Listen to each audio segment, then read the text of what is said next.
The morning sets the tone for the whole day, not only on a physical level, but also on a mental level. This program lasts the whole day. I want to show you one of Gurdjieff's exercises. Formally, it should be done in the morning, as soon as you wake up. When learning it, it can take 10 to 15 minutes, but gradually you can learn to do it in 2 to 3 minutes, although it is better to do it for as long as possible. It can be used to relieve stress, establish contact with your own body and the situation here and now. Sometimes it is enough to close your eyes for a moment and quickly do this exercise. It refreshes your ability to concentrate and also reminds you that you have more important things to do in life than rush around.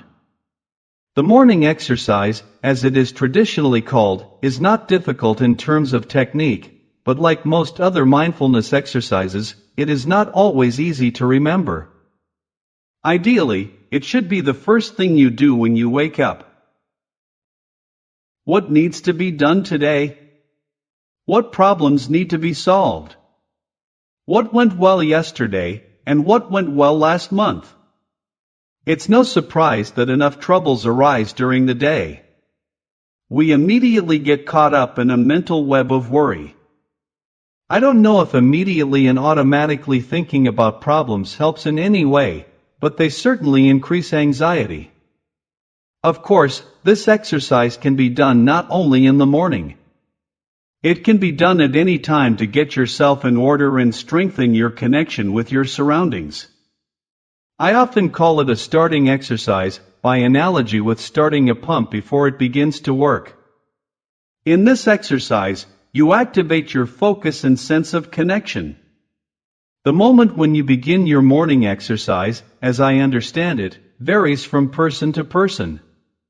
If you find it difficult to think clearly until you have had your morning cup of coffee, you may need to allow yourself to have it before doing the exercises.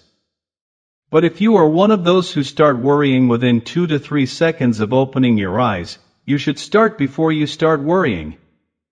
The goal is to do it before you have time to put on your usual mask and immerse yourself in your daily worries. In some ways, this exercise is similar to musical bodywork. Here, too, you need to systematically feel your body, but the method itself is somewhat simpler. This is a way to make yourself feel, first, that you have a body. Second, that your body is not only the awareness that you have it, but also the sensation of real contact with it. Thirdly, the symbolic meaning of this is that you consider yourself important enough to spend 10 peaceful minutes at the beginning of the day for yourself. This exercise can be done sitting or in any meditative pose. If you are afraid of falling asleep again, you can simply sit in bed instead of lying down. Instructions for the morning exercise. So, let's do it. Get comfortable, close your eyes, and relax. I will guide you through the morning exercise. Listeners can benefit greatly by listening to this exercise slowly and performing it with their eyes open. Focus your attention on your right foot. I suggest you open your mind to everything you can feel in your right foot at this moment and at other moments. There is no particular sensation you should be looking for or trying to induce. Just focus on what is there. You may feel emptiness, as if there is nothing there, or it may be tingling, warmth, or cold. It may be painful, neutral, or pleasant. Whatever you feel in your right foot from moment to moment is normal. Open your awareness to feeling what is there as clearly as you can. I suggest you savor the sensations in your right foot as if it were wine or something similar that a dear friend offered you, saying, "Feel this. It's something special." You should pause your thinking, open your senses, and grok. I will use a word from Robert Heinlein's novel Stranger in a Strange Land, which you may remember from your own experiences. 3. Move your sensations to your right ankle. You can still focus on your foot. But now focus on what is happening in your ankle. If your mind has wandered off somewhere, return to the sensations in your ankle. When you do the exercises on your own, once you have established good contact, pause for a few seconds on each part of the body to feel what is happening there. Then move on to the next part. Now move to your right knee and thigh and feel what you feel there. After that, shift your attention to your right palm and focus on your sensations. Now feel your right forearm. See what sensations or perhaps configurations of sensations are present there. Then savor, so to speak, the sensations in the upper part of your right arm. Remember that there are no right or wrong sensations. Just feel everything that happens from moment to moment without thinking about it. Now move your attention across your entire body to the upper part of your left arm and feel what is happening there. Next, move down to your left elbow and forearm. Feel your left wrist and palm. When you focus on a particular part of your body, it doesn't matter if you feel sensations in other parts. Don't give in to them or reject them. Don't get lost in them. Just concentrate on the part you are currently working on. Your left hand, palm, and fingers. Then shift your attention to your left thigh. Notice your sensations there. Now move down to your left ankle and even lower to your left foot.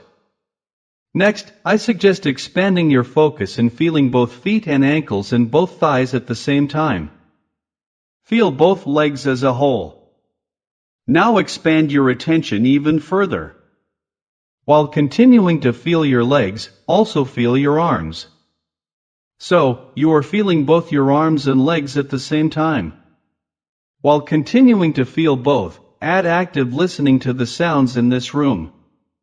Hearing prevails over kinesthetic sensations, that is, sensations associated with body movements. So most of your attention is focused on listening. I suggest that you listen and feel your hands and feet at the same time. Listen in the sense that you are open to hearing the sounds that can be heard at this moment. You won't hear anything special here, and you don't need to listen in any special way. Just listen and feel your hands and feet. Listening and feeling your hands and feet or your whole body at the same time can be a useful form of meditation in itself, but we will make it a half-minute part of our morning exercise. After a while, I will ask you to expand your attention even more and slowly open your eyes, while continuing to actively listen to the sounds and feel your hands and feet.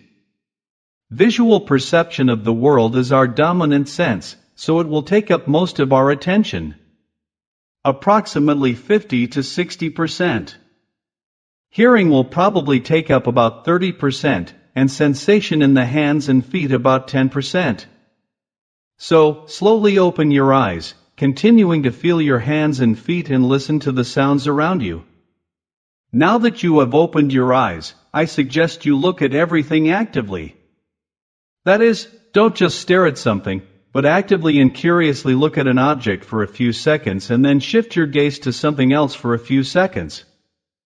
I jokingly call this the running eyes technique, which is necessary when you start practicing. If you look at something for a long time, a kind of fog appears in your mind. Look consciously. Don't just stare in a certain direction. Look at one thing first, then after a few seconds look at another.